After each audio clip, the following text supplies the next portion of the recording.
¿Qué tal? Bienvenidas y bienvenidos a Punto Género. Mira, hoy en el programa vamos a arrancar hablando de un tema del cual se habla muy poco en los medios de comunicación y tiene que ver con una palabra que tal vez no escuchaste tanto, es el chineo. El chineo es el abuso sexual a niñas, sobre todo en comunidades aborígenes, una costumbre ancestral, costumbre, delito, pero que ha sido naturalizada. Las organizaciones que trabajan en el territorio lo vienen denunciando hace tiempo, haciendo campañas contra el chineo. El chineo, ahora vamos a ver de dónde viene esa palabra y si está bien decirla o mejor no. Y cómo expresarla. Desde la Secretaría Nacional de Niñez, Adolescencia y Familia, junto al Instituto Nacional, el INAI y el gobierno de la provincia de Salta lanzaron una campaña justamente para concientizar contra esta costumbre ancestral de tomar los cuerpos de las niñas de pueblos originarios en los territorios del norte argentino. Para hablar de este tema, primero estamos en comunicación con la médica Tujualilla Gea Zamora, que ella es una médica huichí del Chaco salteño. ¿Qué tal? ¿Cómo estás? Buenas noches. Buenas noches, ¿cómo estás? Bueno, muchas gracias por atendernos. Gracias a ustedes por contactarme. Bueno, contanos, ¿por qué se dice chineo? Vamos a empezar por ahí. ¿A qué se le dice chineo? Bueno, voy a comenzar hablando sobre algo que dijiste al inicio, que hablabas del chineo como una costumbre ancestral, ¿no? Estamos hablando que es una costumbre ancestral, pero del criollo, desde la ancestralidad del criollo. No es una costumbre ancestral de los pueblos indígenas violar a las niñas y a las adolescentes de su pueblo. Y es precisamente eso, digamos, más allá de lo que vos decías al inicio, que el chineo es un concepto que de alguna manera algunos grupos cuestionamos el uso de esa palabra y de ese concepto. Se trata del abuso sexual hacia niñas, mujeres y adolescentes indígenas organizados por hombres criollos, que se viene realizando desde hace muchísimos años, desde hace varias generaciones, por parte principalmente de los hombres, de las familias criollas, que de alguna manera conviven o transitan el territorio que ancestralmente es de los pueblos indígenas. Y es una forma de disciplinar los cuerpos de las mujeres y las niñas indígenas, ¿no? Una forma más de colonialismo, una forma más de dominación de parte de los criollos hacia las personas indígenas. ¿Y habitualmente se denuncia en la justicia o no, o queda silenciado? Ha habido, digamos, alguna historia, digamos, de denuncias, principalmente se ha hecho desde lo público, digamos, no tanto policiales tal vez, porque lo que se ha naturalizado de alguna forma es la falta de acceso a la justicia que tienen las mujeres, las niñas y las adolescentes indígenas, ¿no? Nos hablan constantemente de la naturalización de las violaciones y yo creo que tenemos que poner el ojo o tal vez el análisis desde otro lado. Las familias indígenas no denuncian en muchos casos en la justicia, en la policía, en la fiscalía estas violaciones, porque lo que está naturalizado es que no va a haber respuesta de parte del Estado o de instituciones que tienen que garantizar la reivindicación de los derechos de las mujeres, de las niñas, de las adolescentes, que tienen que garantizar el acceso a la justicia y también la dignificación de la vida de estas personas que han atravesado estas situaciones que son aberrantes. ¿Cómo pensás que esta situación se puede cambiar en el sentido de tomar conciencia de que esto es un delito, que la justicia tiene que escuchar y desnaturalizar la impunidad, ¿no? Que es lo que vos estás señalando, que en realidad, bueno, las familias no denuncian porque saben que no van a ser escuchadas, porque históricamente no han sido escuchadas, no se ha castigado o en algunos casos ha sido de forma muy puntual, porque han llegado los casos tal vez a los medios de comunicación con mayor resonancia, sobre todo en el ámbito de la ciudad de Buenos Aires, podríamos decir, algunos casos puntuales. Pero, ¿qué pensás que es necesario para cambiar, para romper esta naturalización?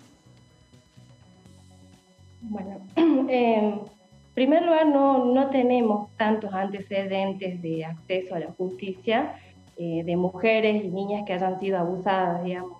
Tenemos, digamos, un caso muy conocido, que es el caso de Juana, por ejemplo, que al día de hoy, a pesar de todas las estrategias comunicacionales, de haberse informado, de haberse hecho un montón de campañas, y de hecho el año pasado se llevó adelante una campaña para acompañar a Juana, y todavía a estas alturas no existe no existe una solución real para Juana, ¿no? Juana sigue viviendo en las mismas condiciones que vivía cuando tenía 12 años, cuando fue abusada por este grupo de hombres, ¿no?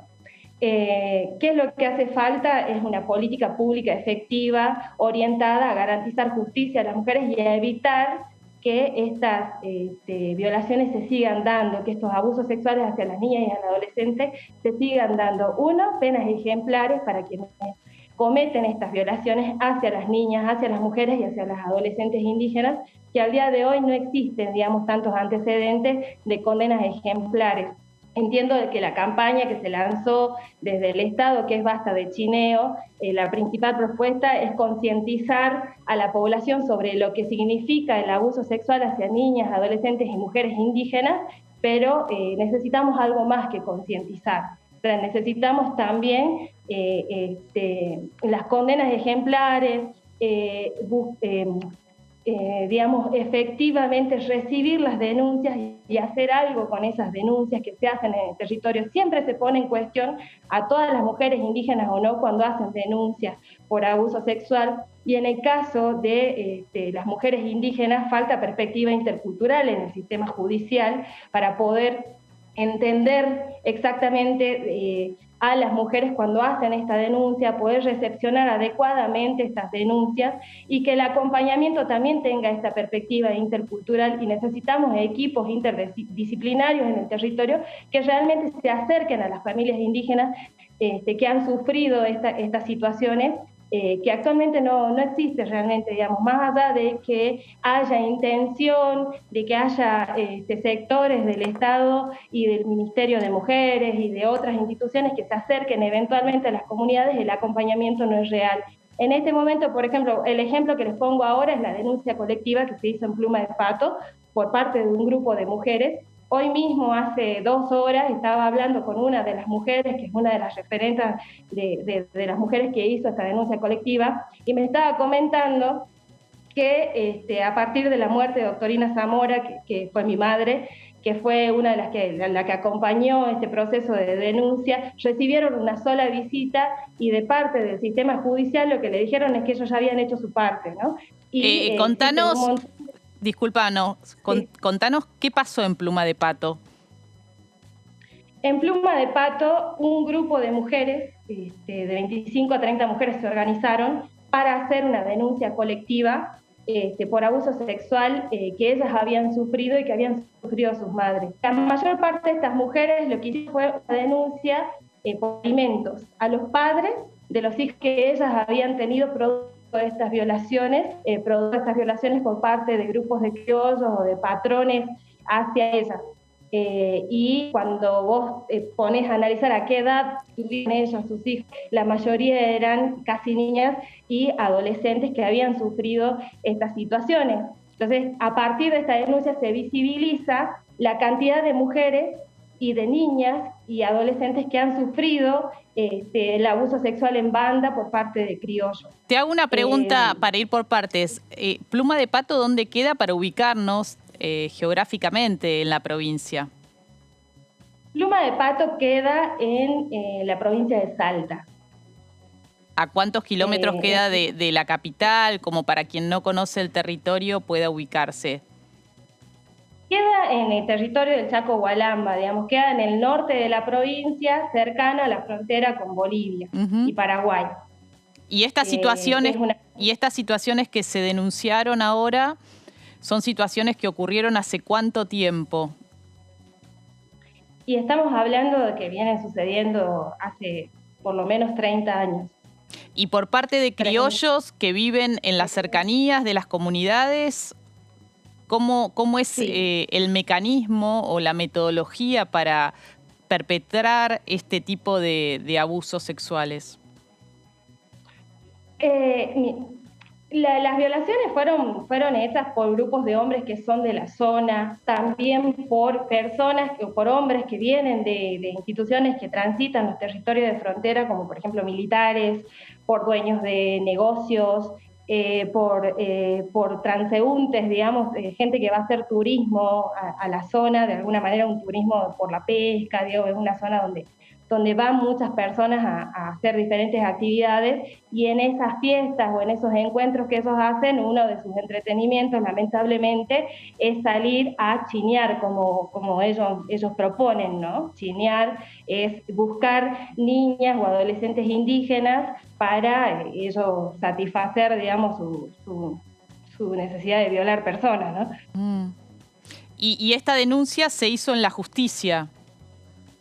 Sí, se hizo en la provincia de Salta, se recibió acompañamiento del sistema judicial salteño de parte de un fiscal, del Ministerio de Seguridad también, y se viene acompañando el proceso. Nosotras creo que una de las cosas históricas que ha sucedido con el caso de Pluma de Pato es que por primera vez el sistema judicial, digamos, se acerca al territorio, va a visitar a las mujeres, a las familias, y se ha alcanzado, digamos, gran visibilidad. Digamos, una de las situaciones que desencadenó tal vez o que estimuló todo este boom que hubo en relación al chineo fue esta denuncia de Pluma de Pato, obviamente con todas las denuncias que se vienen haciendo hace muchísimos años por parte de individuales y de grupos de mujeres llevando adelante el reclamo para poder obtener justicia y para poder detener estas situaciones, ¿no? Claro.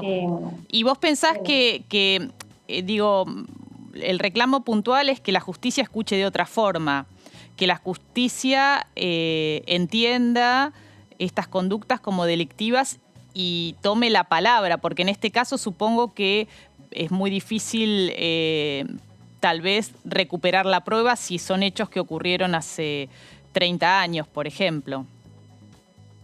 Exactamente. De todos modos, digamos, tenemos que tener en cuenta que la mayoría de ellas tenía menos de 16 años cuando eso sucedió, no debería prescribir, digamos, ¿no?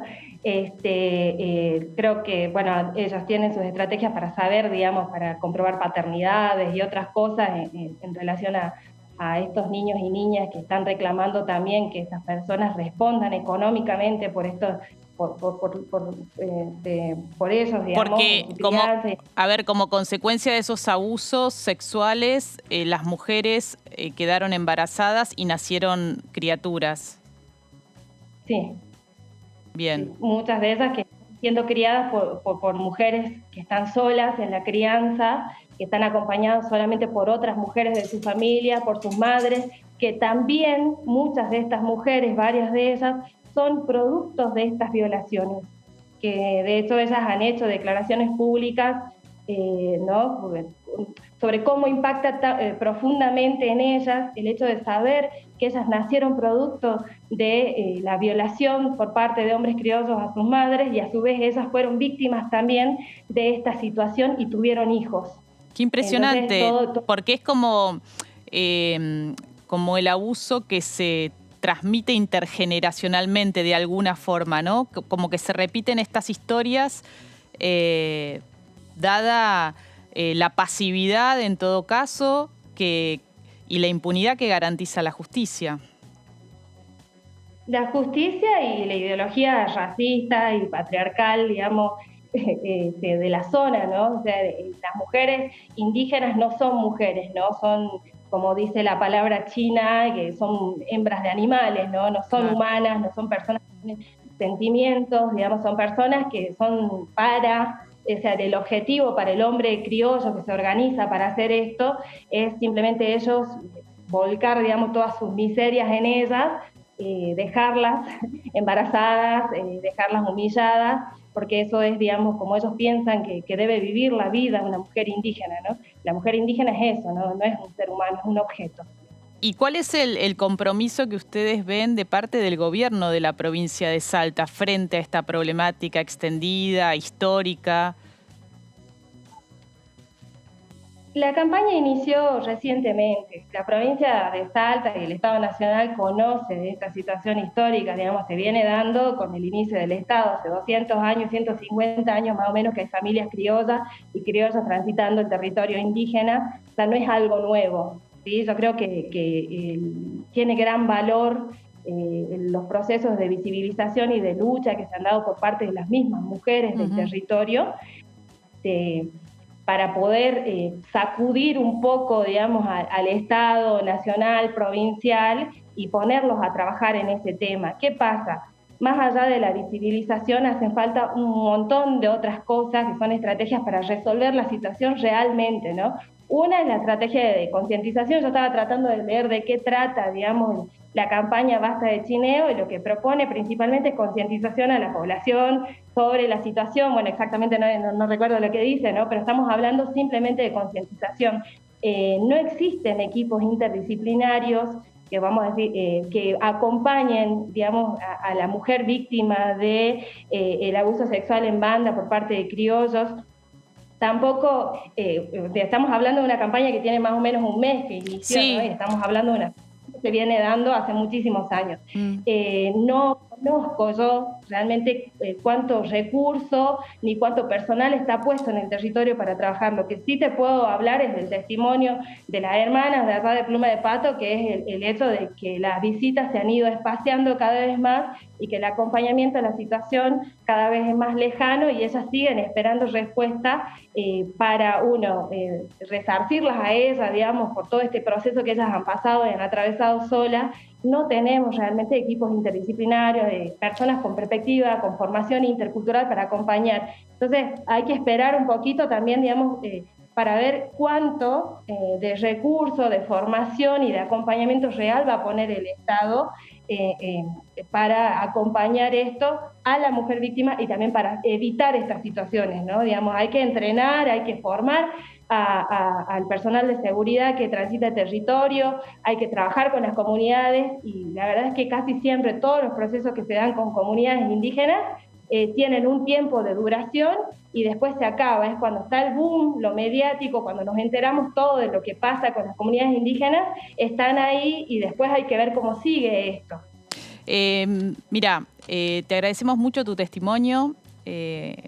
Ahora le vamos a preguntar al secretario nacional de Niñez, Adolescencia y Familia, Gabriel Lerner, justamente sobre estas dudas que te quedan, y vamos a seguirlo. Es importante darle visibilidad, yo creo que es un paso, ¿no? Hablar de los temas, ponerlos en los medios de comunicación, en donde muy pocas veces se escuchan, ¿no? Testimonios como los tuyos, así que te agradecemos mucho tu Jualilla, espero haberlo pronunciado bien, y vamos a seguir de cerca qué pasa con esta denuncia de las mujeres de Pluma de Pato, si efectivamente tienen acceso a justicia. Buenas noches.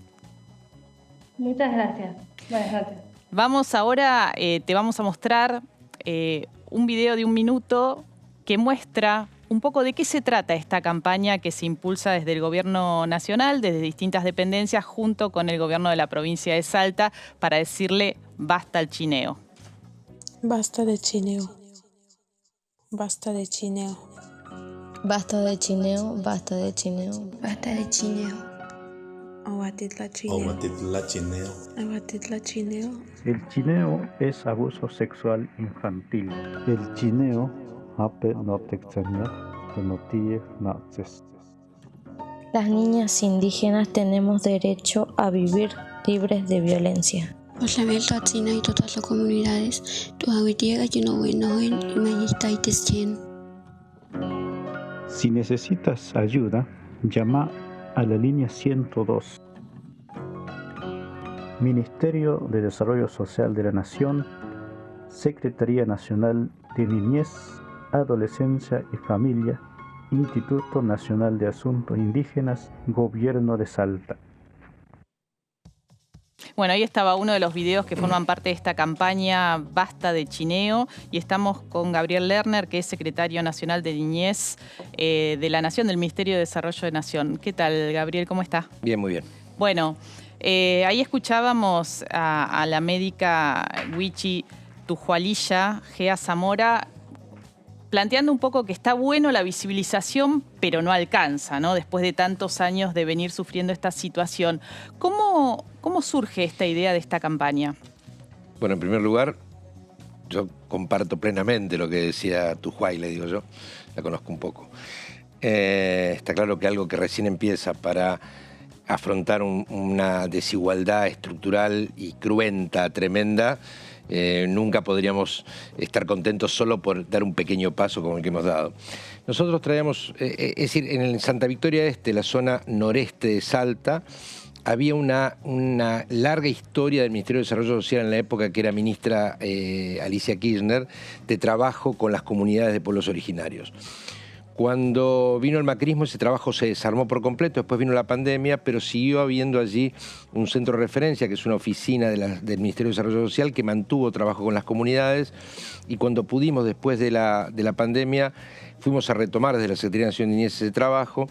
Hicimos un trabajo, seguimos haciendo con el Obispado de Orán, que tiene allí una sede de unos frailes franciscanos que tienen un trabajo muy intenso con los sectores populares, con comunidades de pueblos originarios. Los ayudamos a comprar un camión para la distribución de agua a decenas de kilómetros de Santa Victoria Este para llegar a parajes donde había pueblos originarios. Luego trabajamos con ellos en fortalecer un centro de espacio de niños, niñas y adolescentes, un centro cultural, recreativo. Y se venía, yo no lo sabía, no sabía ni que existía, se venía el Trichaco, que es un festival muy importante que se hace en un paraje.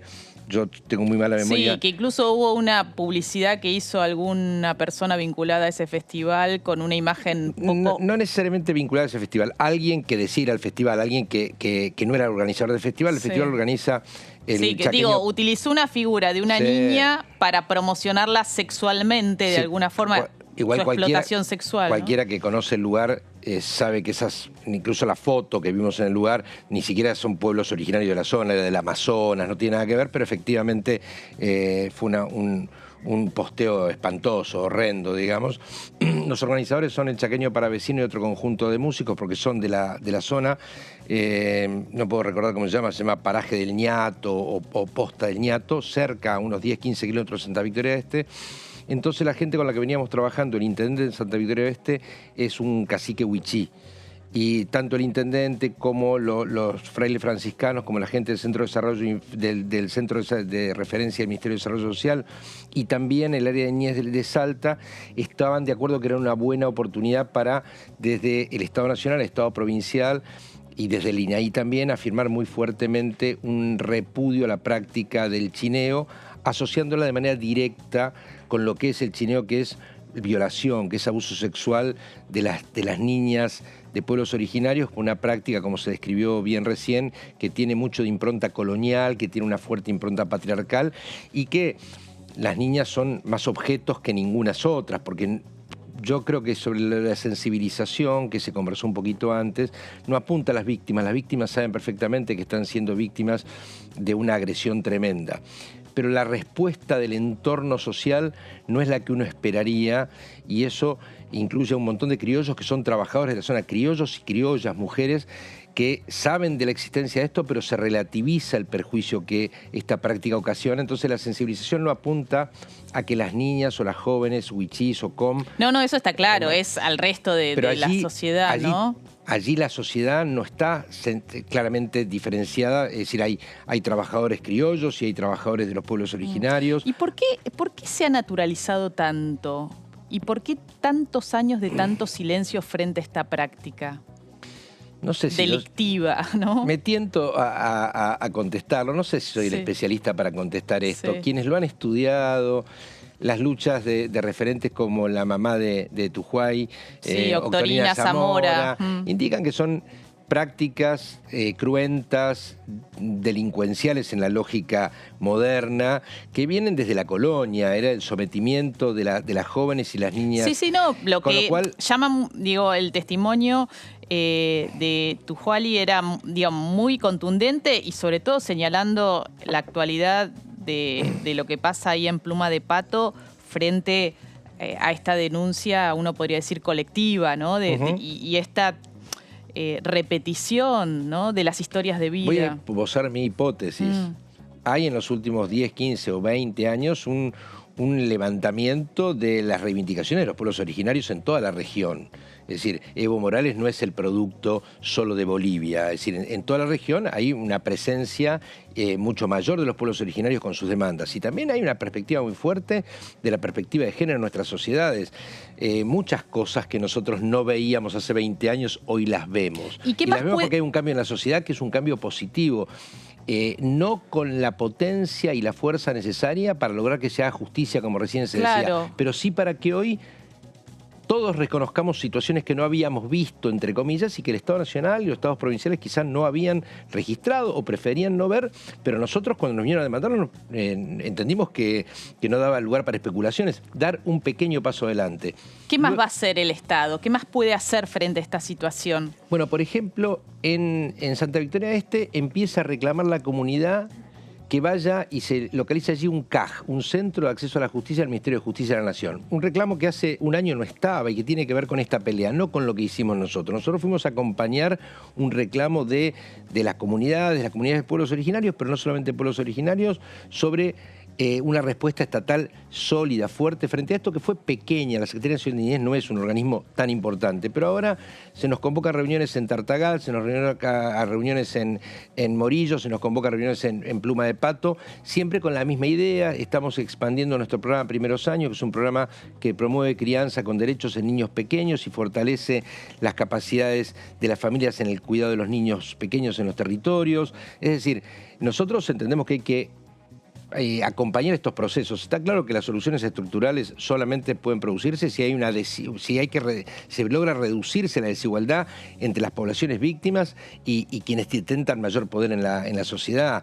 El problema de que la justicia no responde es que es una justicia que actúa muy en clave de poderosos y de quienes no tienen poder. Ahí es donde hay que poner el ojo, ¿no? Y sin lugar a dudas, es decir, ¿qué nos dice, por ejemplo, el fray Raberta que está allí, que es un tipo que es muy amigo de todos los curas villeros del país, se ha formado allí? Él nos dice, bueno, nosotros necesitamos que sobre todo las mujeres de los pueblos originarios puedan empoderarse, puedan juntarse, puedan tener sus propias producciones, empieza a haber artesanías, producciones, colectivos que les permitan conversar entre ellas, organizarse. Sin organización popular no hay Estado que solo resuelva esto, porque está claro que después los que viven allí son ellos, no nosotros, que acompañamos en un tiempo algún proceso de difusión, de sensibilización, de difusión de las líneas 102, para que tengan más acceso. Quizás podamos poner una oficina de acceso a la justicia. Pero sería importante, creo que sería importante porque de alguna forma es como el reclamo. Muchas gracias, Gabriel, por haber acercado acá hasta Punto Género para darle mayor visibilidad a esta problemática, y vamos a seguir de cerca qué pasa, ¿no? Más allá de esta campaña, que es un principio. Exactamente. Ojalá que finalmente haya oficina de acceso a justicia y se garantice el acceso a justicia a tantas mujeres cuyos cuerpos han sido violados, ¿no? Estamos hablando de violaciones, de eso, y la ausencia de un Estado que garantice justicia. Vamos a ir a un corte. Después del corte, no te vayas, tenemos una invitada muy especial que nos viene a hablar de fútbol femenino, una de las pioneras. Enseguida ya estamos con más Punto Género.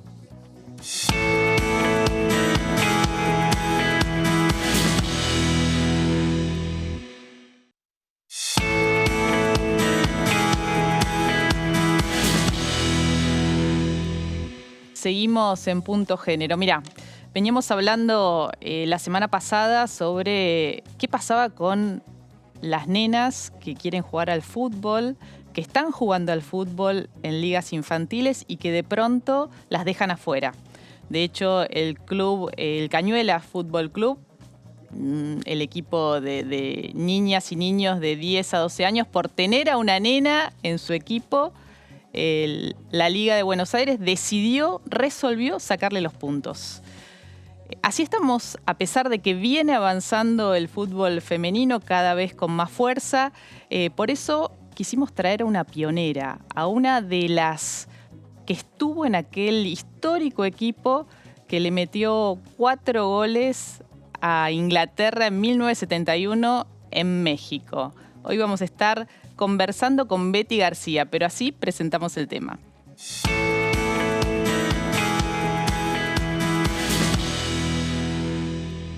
La selección argentina de fútbol femenino celebra un año histórico. Tras ganarle 3-1 a Paraguay y quedar en el tercer puesto de la Copa América, clasificó para la Copa del Mundo 2023. Hace 3 años, la Asociación del Fútbol Argentino anunció de manera oficial la profesionalización del fútbol femenino.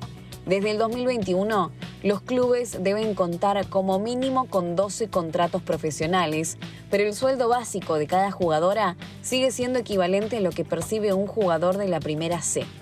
Además, desde este año, la AFA exige que todos los planteles de primera cuenten con una reserva con jugadoras menores de 19 años y un equipo de división juvenil sub-16. Otro hecho a destacar es que los partidos de la Liga Femenina de Fútbol se transmiten en forma libre y gratuita por la TV pública y Deport TV. Si bien ha sido enorme el crecimiento del fútbol femenino en el país en los últimos años, es importante destacar su largo recorrido.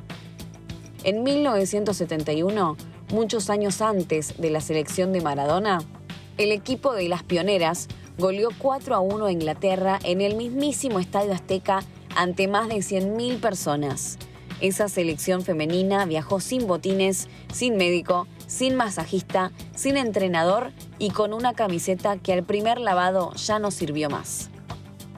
Para recordar aquella hazaña, hoy en Punto Género recibimos a Betty García, integrante de las pioneras y flamante entrenadora de las Noritas, un equipo que combina lucha feminista, derechos humanos y amor al fútbol.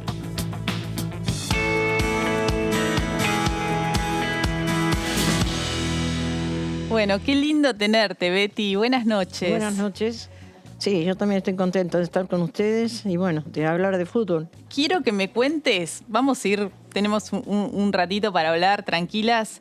¿Cómo fue esa ida a México en 1971? ¿Cómo se armó ese equipo? Bueno, le llegó una invitación al representante nuestro, una invitación del comité organizador allá de México.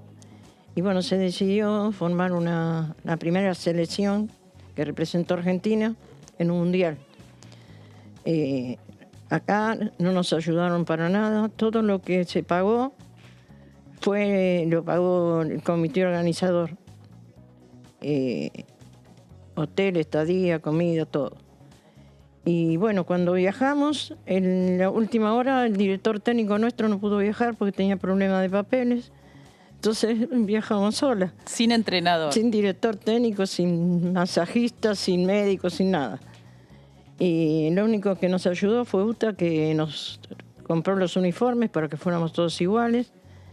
Y bueno, cuando llegamos allá, nos encontramos que no teníamos botines. ¿No tenían botines? No, porque no sabíamos que teníamos que jugar en botines. Y el mundial se tenía que jugar sí o sí en botines. ¿Y acá cómo jugaban? En zapatillas. Jugábamos en sacachispa, eran como botines, pero eran zapatillas. Y bueno, cuando llegamos allá, el comité, como no teníamos botines, nos compró los botines también. Cuando tuvimos una semana para practicar con los botines, y cuando empezó después del primer partido, la ropa que teníamos, que era de mala calidad, no nos sirvió más. Entonces el comité nos compró camisetas, toda la ropa nueva y seguimos jugando con eso. El primer partido fue contra México, perdimos 3-1, pero nos anularon 2 goles. El segundo partido fue contra Inglaterra. Inglaterra era una potencia, vos las veías y tenían todo. Tenían director técnico, médico, masajista. Botines y remera, camiseta. Claro, entonces cuando nosotros entramos a la cancha, ellas eran las que decían que iban a ganar ellas, porque imagínate que Nosotros éramos como pobrecitas porque no teníamos ninguna ayuda. Y nosotros sabíamos que teníamos que ganar porque si no quedábamos fuera del Mundial. Y bueno, ese día, cuando empezó el partido, a mí como me habían visto jugar el primer partido, yo jugaba de 9 diaria, ya me marcaban 2 inglesas. Entonces le dije a Elba que yo me iba, que no iba a estar en el área, que se quedara ella porque me estaban marcando mucho. Guarda con el micrófono que te lo estás tocando ahí, Perdón. porque si no va a hacer ruido. Que nos íbamos a cambiar de posición. Yo bajé a buscar la pelota y se me llevé la marca. Entonces ahí fue cuando empezamos a hacer los pases con Elba Selva y Eva Lembesi. Los 2 primeros goles fueron en jugadas que nos pasábamos la pelota. El tercer gol fue media chilena mía que le di el pase a Elba Selva y se convirtió el tercer gol. Ellos íbamos, antes de terminar el primer tiempo, íbamos ganando 3-1. Y Elba se nos lesiona la capitana del equipo, Angélica Cardoso. Entonces era la número 2 en la defensa, muy buena jugadora, y necesitábamos una jugadora ahí. Entonces le dije a las chicas, yo bajo de 2 porque para conservar el rigor. Y si no, teníamos miedo que nos hicieran un gol. Y bajé de 2, agarré la titularidad de la capitanía, que había salido la capitana, y el cuarto gol vino, yo me llevé la pelota hasta el medio de la cancha, le di el pase a la puntera entró, le hicieron penal, y Elba convirtió el cuarto gol. 4-1. 4-1. ¿Y cómo, a ver, tenés 81 años? Sí. Cuando jugabas en aquel momento, ¿no? En el 70 y pico, en la 71. ¿Y cuándo habías empezado a jugar al fútbol? En el 59. ¿Qué era ser mujer y jugar a la pelota?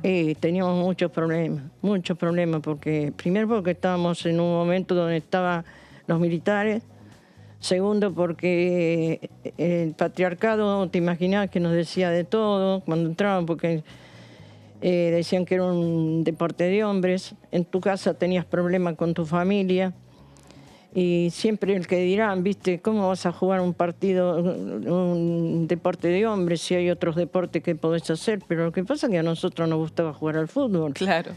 Y bueno, sí que hubo muchas chicas que siguieron igual, pese a todos los problemas que teníamos, y no nos arrepentimos para nada, ¿no? Que hicimos lo que nos gustó, y ver ahora el fútbol femenino como está ahora, no nos arrepentimos, al contrario. ¿Qué te provoca? Y a mí me provoca que todo lo que hice valió la pena. Valió la pena porque veo las jugadoras ahora, veo los clubes, la semiprofesionalización, porque todavía no está profesionalizada del todo, y las chicas necesitan cobrar más para que no tengan que trabajar, que eso lo hagan como un trabajo. Necesitan eso las chicas, que les abran más seguido los estadios. Ahora la televisación está muy buena porque se está viendo más el fútbol y se da a conocer más.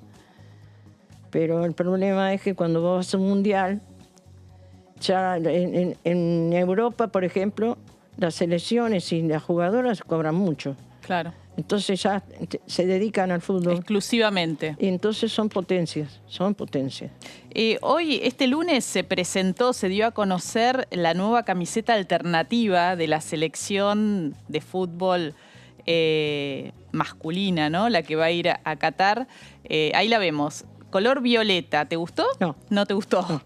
A mí me llamó la atención algo y lo cuestioné en redes, que se anunció como, bueno, violeta inspirada en la igualdad de género. No. Y eso a mí me cayó mal, porque me parece que la igualdad de género se demuestra de otra forma. Sabemos las dificultades que tiene los equipos femeninos, pero sobre todo la selección, esta discriminación que venimos denunciando en este programa hacia las nenas que juegan en las ligas infantiles.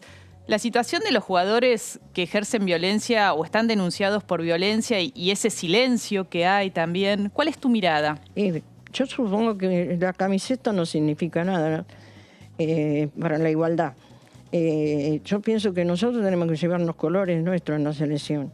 Ahora vos fíjate, las nenas han jugado, porque ahora hay 2 en ese equipo, están jugando y se les saca los puntos, o sea, no las dejen jugar de entrada, pero no cuando están acumulando puntos y se les antoja que no van a jugar. Te referís al equipo de Cañuelas, ¿no? Fútbol Club, claro, donde está Paula, esta niña que justamente de una forma tan absurda, ¿no? Sancionar un equipo por incluir a una o 2 niñas, ¿no? Porque formen un equipo de mujeres, de nenas. Sí, lo que pasa que en algunos pueblos pequeños no hay suficiente todavía masa crítica, digamos, cantidad de niñas para formar tal vez equipos que puedan competir. El tema es por qué se las excluye o no se les permite en categorías formativas participar de equipos mixtos, ¿no? Claro, porque yo veo que son muy chiquitas. Porque yo estuve en Cañuelas y había equipos de fútbol femenino, más grandes a lo mejor. Claro. Por eso esas nenas no pueden jugar. Entonces tienen que abrirle más a las escuelitas de fútbol para que las nenas tengan su oportunidad. Exactamente. Sos entrenadora, sos DT de Las Noritas. De Las Noritas. Contanos cómo es el equipo de Las Noritas. Bueno, es un equipo feminista. Lleva el nombre de Nora Cortina, la madre de Plaza de Mayo. Y ahora se convirtió en club, se han firmado los papeles para ser club. Ahora necesitamos un lugar físico para convertirlo más en... Pero ya está, la comisión ya está formada, todo. Y Nora Cortina es la presidenta honoraria. ¿Y tenés ganas de ir a la cancha? ¿Cuántas veces por semana a entrenarlas? No, una vez por semana entrenan las chicas. Una vez por semana. Sí, porque está muy difícil. Hay tantos equipos de fútbol femenino acá en la capital, bueno, en todo el país, ¿no? Que hay que encontrar cancha también para que practiquen. Bueno, ese es un tema también, cuando se habla de igualdad, ¿no? Claro. Garantizar el acceso a las canchas a todas las que quieran jugar. Por supuesto, y eso es lo que tienen que hacer, porque ya a esta altura el fútbol femenino va en un avance que esto no lo van a parar nunca, y más con la forma que están las mujeres, como tienen la lucha que tienen las mujeres en este momento de la igualdad. ¿Qué perspectivas o cómo lo ves para el Mundial al equipo femenino? La selección argentina tiene un buen equipo, pero ya te sigo diciendo que tienen que intentar pagarle más a las jugadoras para que tengan más tiempo para practicar, porque si no, ese es el problema. Todas las jugadoras tienen que cobrar más, tienen que hacerlo como un trabajo, como lo hacen allá, porque si no, no estamos en igualdad de condiciones. Ahí está. Betty, muchas gracias por haberte venido acá a Punto Género, a nuestra casa, en el canal, en Diputados TV. Un honor para nosotros escucharte con la trayectoria, con este empuje que tenés. Así que gracias. No, gracias a ustedes por invitarme. Bueno, ahí estaba. Abrimos el programa con un tema muy duro, el del abuso sexual, la violación de niñas en el norte argentino. Esta costumbre, entre comillas, este delito ancestral que la impunidad de la justicia garantiza. Esperemos que se empiece a romper a partir de esta campaña que impulsa el Gobierno Nacional y del trabajo que vienen haciendo organizaciones en territorio. Y cerramos el programa con Betty García, una de las pioneras de ese equipo que estuvo en el Mundial en 1971, ahí en México, que fueron sin botines, sin DT, sin masajista, y le metieron 4 goles, le hicieron 4 goles a Inglaterra. Nos volvemos a encontrar la semana que viene con más Punto Género. Chao, buena semana.